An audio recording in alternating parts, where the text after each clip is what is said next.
नमस्ते, सुप्रभात. कसे आहात सगळे? बघा, आम्ही आता एका खास ठिकाणी निघत आहे. अतिशय प्राचीन ठिकाण, कुंभमेळ्याचं ठिकाण, देवादिदेव महादेव यांच्या राजधानीचं ठिकाण अवंतिका नगरी येथे आम्ही जात आहे. पुण्याहून आम्ही निघालो आहे. आता पुण्याहून मुंबईहून ट्रेनने आम्ही महाकालेश्वरला जाणार आहे, अवंतिका नगरी येथे. तर हा प्रवास तुम्ही शेवटपर्यंत नक्की बघा. माझे व्हिडिओ असे अधेमध्ये येत राहतील. आता आम्ही मुंबई सेंट्रल येथे आलेलो आहोत. रात्री 11:15 वाजता मुंबई इंदोर अशी दुरांतो एक्सप्रेस ट्रेन आहे, त्यामध्ये आम्ही आता बसलेलो आहे.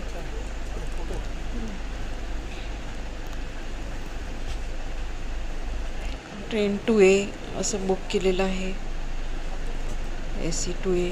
सध्या तर कोणी आलेलं नाही, त्यामुळे एकदम छान वाटतं आहे. पहिल्यांदाच आम्ही असं नाईट टाईमला ट्रेनमधून सफर करत आहे, त्यामुळे असं वेगळं वाटत आहे आम्हाला. साहेब आमचे त्यांच्या मोबाईलमध्ये काही महत्त्वाच्या गोष्टी ऐकत आहेत, बघत आहेत. ट्रेन आता निघालेली आहे.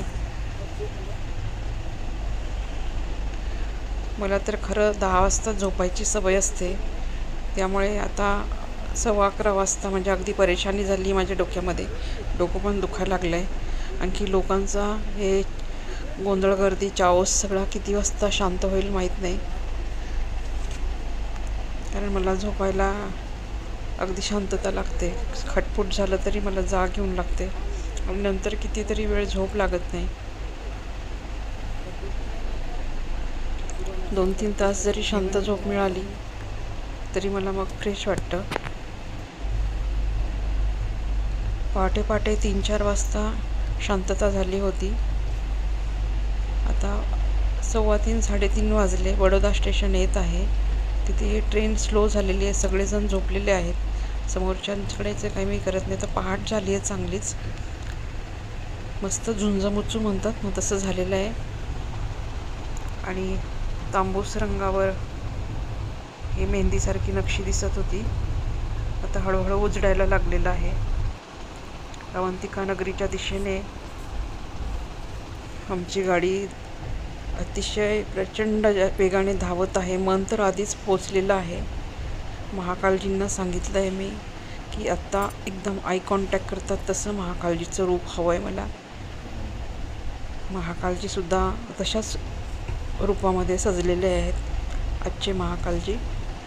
त्यांचं मी तुम्हाला नंतरच्या व्हिडिओमध्ये फोटो शेअर करीन.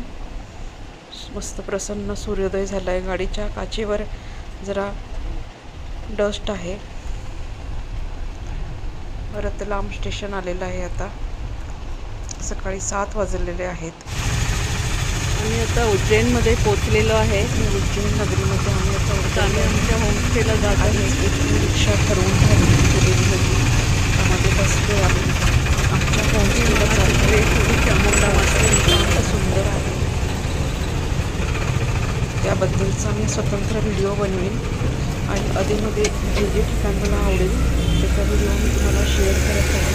या ठिकाणी कसं आले, काय बघायचे, कुठल्या सीझनमध्ये इथे आलं तर बेस्ट राहील, ही सुद्धा माहिती मी तुम्हाला देणार आहे. विक्रमादित्याची नगरी, कालिदासाची जन्मभूमी आणि राजाधिराज देवादिदेव महाकालांची नगरी, राजधानी अवंतिका नगरी. एका वेगळ्या शहरात आल्यावर मनामध्ये असं वेगळंच चित्र उभं राहत असतं. मनातली प्रतिमा आणि प्रत्यक्ष प्रतिमा यामध्ये मॅच व्हायला वेळ लागतो. काही वेळेस मनातल्या प्रतिमेपेक्षा समोरचं चित्र जास्त सुंदर असतं. तसंच काहीसं आता इथे झालेलं आहे. अर्वाचीन नगरीच्या ऐतिहासिक ठेवाचे अनेक दाखले इथे दिसत आहेत. खरं तर ते जतन व्हायला हवे. महाकाल हे फार प्राचीन काळापासून आहे. इथे कण्व मुनींचा सुद्धा मी आश्रमाकडे जाण्याचा रस्ता बघितला, कण्व ऋषींचा. आता आम्ही काळभैरव महाराजांच्या दर्शनाला जात आहे. आम्ही आता उज्जैनच्या दर्शनाला चाललोय. आसपासची काही ठिकाणं आम्ही आज कव्हर करणार आहे. आता मृत्यूंजय जाताना हे एक सुंदर असं गेट आहे, मृत्युंजय गेट.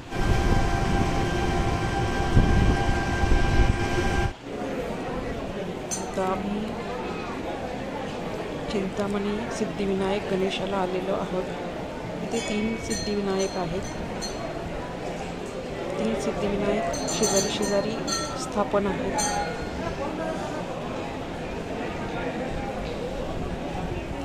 आज रामनवमी असल्याने खूप गर्दी होती प्रत्येक देवस्थानामध्ये, त्यामुळे वेळ लागत होता. इथलं आणखी रहस्य म्हणजे इथे नवस केला जातो आणि विवाहासाठी नवस केला जातो आणि विवाह जमल्यावर नवदापंत्य पहिली पत्रिका श्री गणेशाला द्यायला येतात. अशा अनेक जोड्या आम्ही इथे पाहिलेल्या आहेत.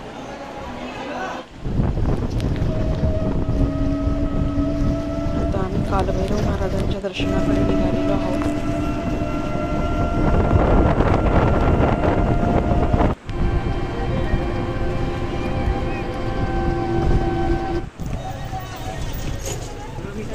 ई रिक्षामधून काळभैरव महाराजांच्या दर्शनाला जात आहे. व्हिडिओ थोडासा शूट झालेला आहे. नकळत झालेल्या प्रत्येक गोष्टीसुद्धा काही वेळेस जतन कराव्यात. एक आनंदी आठवणींचा तो ठेवा असतो.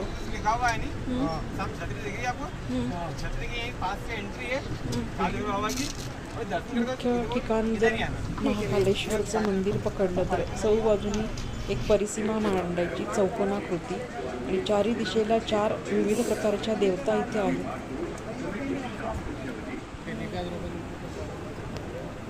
काळभैरव महाराजांच्या दर्शनाला सुद्धा प्रचंड गर्दी होती. आम्हाला जवळजवळ 1.25 तास लागला, 1.25 ते 1.5 तास.